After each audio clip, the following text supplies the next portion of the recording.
Амар мэндүү. Туулаа нэвэртэй подкаст.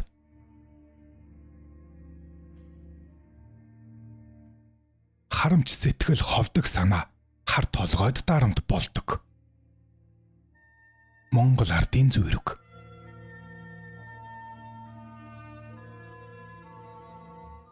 Монгол бүхийн домгоос 9-р хэсэг. Бүрхэг дэндв. Дайчин Вангийн 3 дэндв зааны нэг нь бүрхэг хэмээх очтой нэгэн юм. Бүрхэг дэндв баг залуу наснаасаа хүрээ хийдэж савлин сууж бурхны ном үзжээ. Үй тэнгийн банднар байтугай ах зах залуу лам нартаач ачтаач зүзэлцснээр бие задарч бяртинхээ суужээ. Дэндв их хүрээнд ирж гандан тэгчинлэн хийдэж савлин суусан үеэс 7 хушуудан шиг 10 засгийн наадамд барилдаж эхэлсэн байна.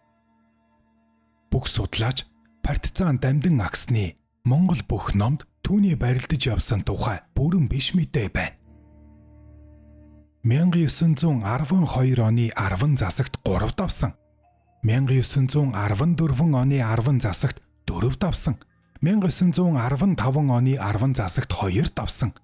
1916 оны 10 засагт 2 давсан гэж бичжээ. Түүний чухамхүү хэдий заан болсон оноо даваа хараахан олдоогүй байна. Гэсэн ч даншгийн заан цолыг бардаагаар авч чадах хүч бяр төгс алдар цуутай бүх байсныг түүх олон талаар гэрчлэн.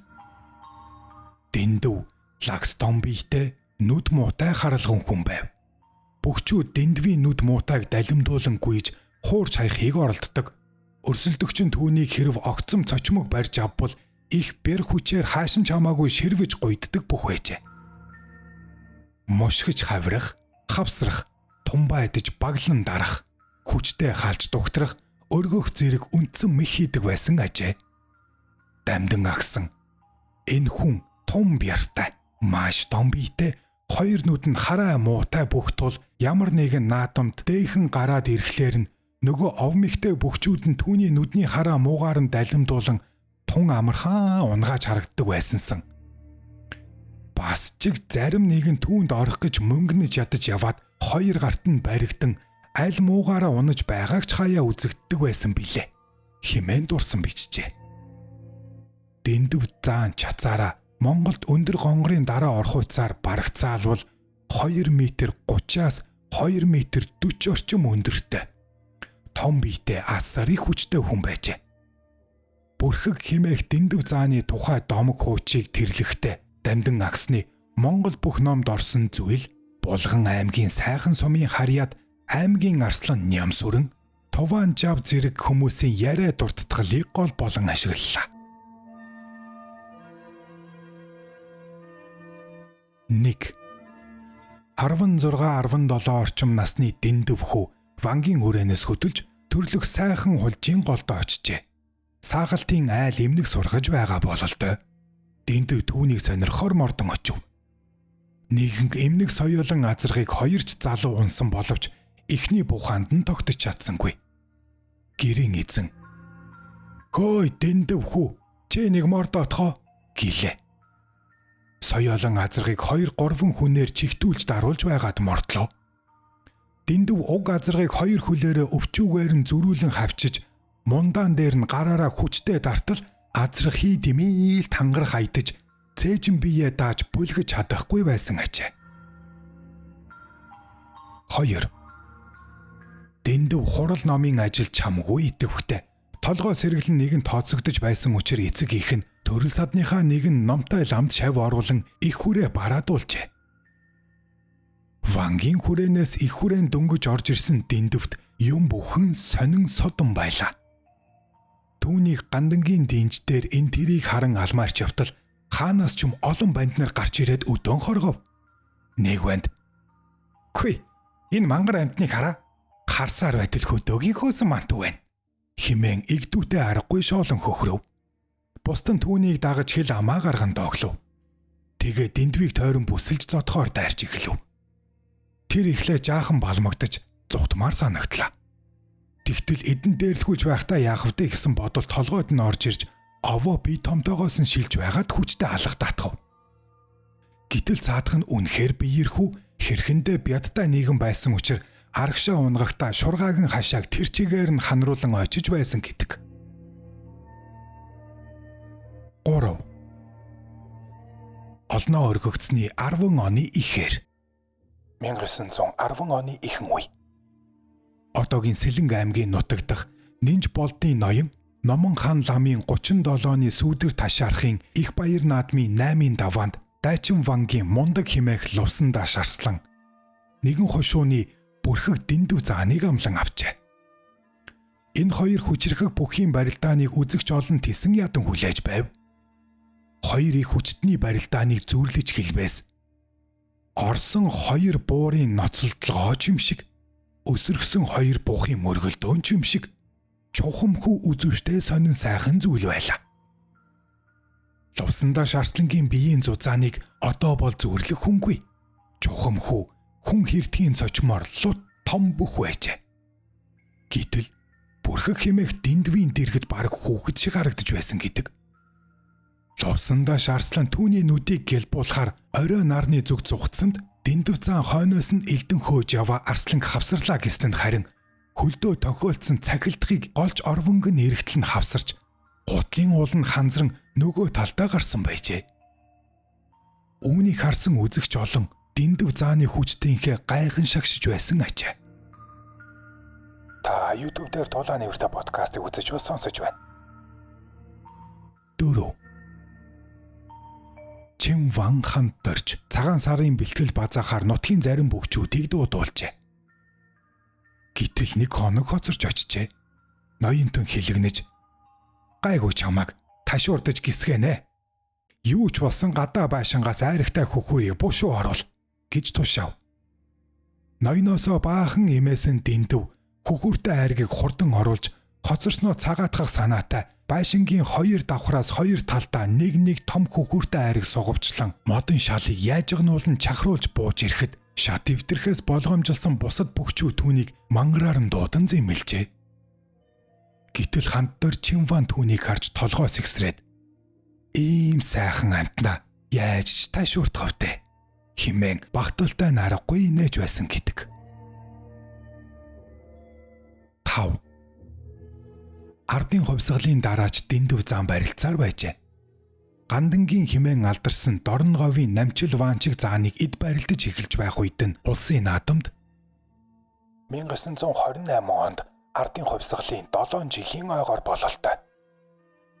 Улсын наадамд 6-гийн даваанд амлаж авчээ. Тэр хоёр эхлээд тогтуухан хүч тэнцэн барилдаж байв. Тэгтэл дэндв зам барилдаанаа түргэлэхээр шийдсэн бололтой. Хит угсран хүчтэй халахад намжил ваанчгийн хамрын хоёр нүхнээс цус годхийн асгараад унаж байжээ. 6.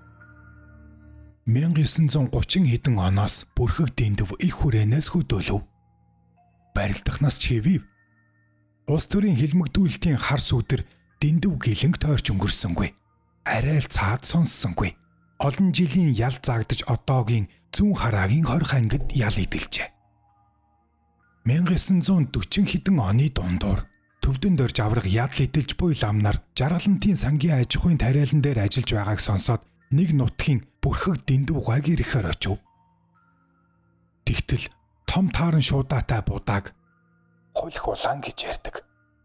Зис 5 машины твшдэр суугаагаар шидэж өгч байна гин. Авраг дэндвгаатай золгоод авчирсан мах борцгоо солих дотуур хувцастай өгөөд энэ тэрийг хуучлан босохдоо нэг шуудаа будааг шигшин хөдөлгөвөл хэрэггүй дээ хүүмэн их наадам төгсөн үед бүх хүн хүнд хүчээр юмар оролдох тусгүй байдгийм. Гэхдээ авраг та над шиг харьсан хөгшин биш хад чулуу хаг атгах насандаа яваа залуу хүн. Тэглэж гисэн игзэгтэй мөчөд бүх хүн эмзэгхэн байдаг юм шүү гэжээ. Төвдөн дорж авраг хожим энэ тухай хуучлахдаа тэр том шуудаатай будааг би лав суугаагаараа чуулуудаж хамжихгүй. Харин өргөө тавьж барвалал дээд нь тэр химээ ярьж байжээ. Та YouTube дээр Тулааны үрдэ подкастаар бүхийн домгийг сонсож байна. 7. хоригдол дэндв хараагийн голд шаварт суусан пикап машинтай хүмүүстэй тааралджээ. Даншгийн заан сөхөрт суугаад өндөр хүн байсан учраас бүх их хэцүү байсан биз. Та нар чулуу хормоолоод ир гэв. Тэгээ суугаа чигээрээ машины урд талыг өргөж чулуу хийлгээд дараа нь хой талыг нь өргөж бас чулуу хийлгээд уг тэргийг шавраас гаргажээ. Тэр тэрэг нь улсын баг хурлын тэргүүлэгчдийн дарга Бомцын дугайх байсан юмсанч. Бомцын дугай. Та ямар учраас шоронд орсон юм бэ гэж асуув. Тэгэхдээ дэндвгай. Би лам гэлэн хүн учраас шоронд суусан юм аа гэж хариулав. Тэгэхэд Бомцынд дэндв та 10 хоногийн дотор чих тавьж байгаарай. Таныг шоронгоо суллахыг бодноо гэд явжээ. Ингээд дэндв 5 хоногийн дотор сураг сонсогдож ял хэлтрүүлснийг мэдэгджээ. 8. Улсын заан Нямжав ингэж хэлв. Би улсын 25 жилийн ойн жил Булган аймгийн наадамд барилдаж байлаа. Гэтэл хөлийн сайдын асарт нэг том хүн ямагт босоо зогсоод л байв. Би хажуудах хүнээсээ хөлийн засуулын асарт байгаа тэр зогсож байгаа лагс хүнийг хэн гэдэг юм гэж асуув. Энэ хүнийг Даншгийн зам бүрхэг дэндв гэдэг юм. Зогсож байгаа биш, сууж байгаа нь тэр. Саяхан шоронгоо суллагдж гараад байгаа юм гэв. Намайг асар руу дөхөж очтол дэндв гойвурдаас ирэв. Дэрэгд нь очиод харахад билов сар байхад малгаад нь хүрхэргүй санагдсан. Тэр хүзүү толгоо бие нь хүн сүрдмээр. Шүтэн унчихсан энд тэнд байгаа ганц 2 соёо шүтэн 7 овор хуруунд чинээ харагдаж байж үлээ. Хөөхий шорон суусны ууршиг байсан биз. Химээ ярьсан билээ. Хувьсгал тэмцлийн ахмад зүтгэлтэн улсын ахмад заан доо содном. Бүрхэг дэндвийн өндөр нь 3 метр илүүтэй гимээр. Түүний хүмүүсийн дунд босоо байгаа нь гүй тэмээ унсан хүн шиг хөлөө нуглаа сууж байгаа нь босоо хүнтэй ойр хэмжээтэй харагддаг байв. Нүд нь гэлбаа учраас барилдах бөхөө нэг гараараа сарвчлан харж байж барьж авдаг байснаас бүрхэг гэж нэрссэн юм. Дэндв 10 засагт Ванданд луунад байсан бөхтөө нэг удаа босоо шагдар лувсандаа шарслан Вандан нарын хамт дөрвөөл үлдээд дэндв нь босоо шагдрыг хайсанд үүнийг харж байсан хүрээний лам нар босоо шагдар хөвтэй шагдар боллоо гэж хашгиралдаж байхыг нь биеэр үзэж сонсож явлаа гэж ярьж байжээ. Дэндв зам 1950-ад оны их хүртэл Булган аймгийн сайхан суманд инх тунх амьдарч байжээ. Ламчингийн туваанжав. Дэндв хэмээх бүх нь морьтой хүнтэй зэрэгцээ зогсоход морьтноосоо өндөр харагддаг. Гүйлд ороход хондлоо нь хаалганы тотго шүрэгдэг байснаас дээлийн хойд хормон элэгдэн сиймиж үргэлж нөхөөстэй явдаг. Жижигвтер биетэй хүн зэрэгцээд суухад өвдөхтөн ч язуу байдаг байсан юм гэж бүх сонинд бичиж байжээ. Цааш нь бичгтээ том биетэй морь шилж ундаг боловч дөрөв нь гүлмөөсөө илүү гарч унтсан үед ч дэндв угаан өвдөг морины далаас урагш гарын шонтойгоод хөх махны нь 2 талаас хавчиж байдаг байсан учраас морь нэх амархан ядардаг байж гэж бичжээ. Миний авга ихч цэдэнгийн найдмад миний хүрхэн анхтааш дорж өвгөн бит 2 өрмийн голд явж байлаа. Энд хатланчд буужээ. Нэг майхан байна. Гэтэл юу майхан дэндвгай аль би засаа сууж байна штэ гэж. Нэрэл дэндвгай босож ирээд хөнгөнсөн сайхан дуугаар за өөхтүүд минь сайн явж байна уу гэж билээ. Химэн хуужилсан юм. Булган аймгийн Арслан Пүрвийн Ням сүрэн ингэж хэлжээ. Дэндвгай оргил болдоос залуу бүх хаагаараа том хүн байсан. 5 хантын хойморт сухад малгаан оройн өнөнд шүргэж байдагсан. Манай нутгийн хөгшчүүл дэндвгайд дээл хийхдээ 12-оос 14 метр дайлан бордог гэлцдэг байсан гэж ярьсан билээ. Дэндвгай айрах дуртай, хүнтэй ижилгүй их уудаг хүн байжээ. Түүнийг том гарын хултай айраг бариад ууж байхад нь гарынх нь дөрвөн өндөр хурууны дээд үенүүд нь хулны нөгөө ирмэгдээгүүр давж харагддаг байсан хэмээн нутгийн хуучжуул дурсан ярьдаг.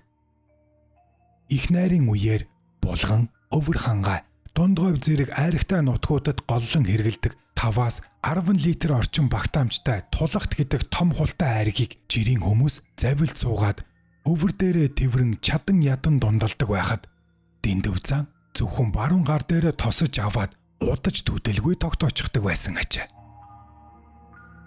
Дэндв зан сахил санваар хүртсний улмаас ихнэр аваагүй юм. Түүний ах дашним гавж бүр хожим ихнэр авсан ажээ. Гэвч түүний насанд өөрийн гисэн үр хүүхэд заа яасангүй. Иймээс тэдний удам тасарсан бололтой. Бүрхэг химээх дэндв зааныг өөд усны дараа түүний толгойн хохимоо ясыг сайхан сумын дунд сургууль авч хадгалсан гэдэг.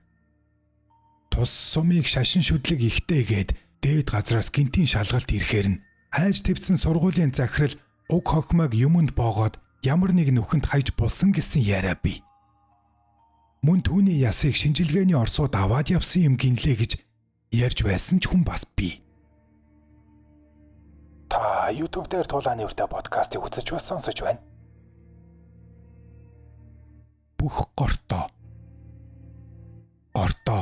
жумгаас дутуугүй бэртийнхээтэй байжээ.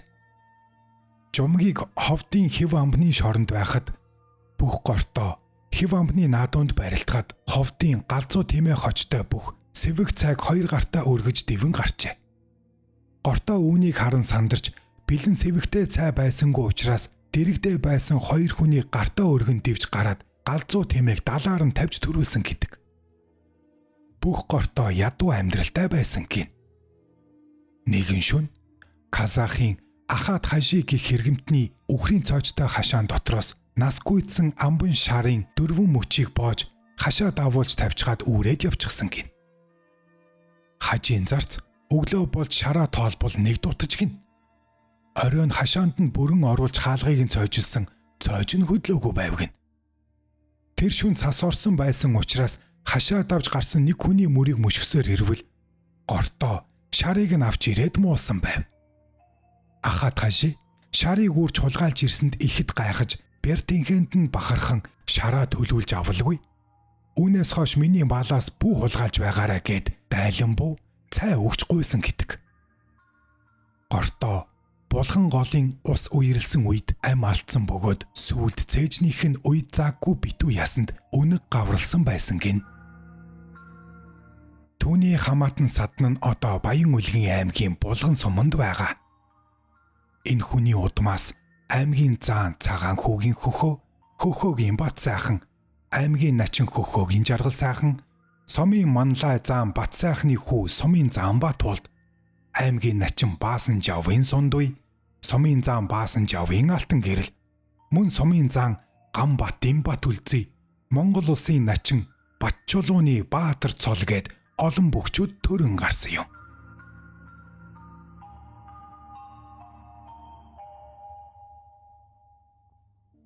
Та YouTube дээр Тулааны өртөө подкастыг үзэж ба сонслоо.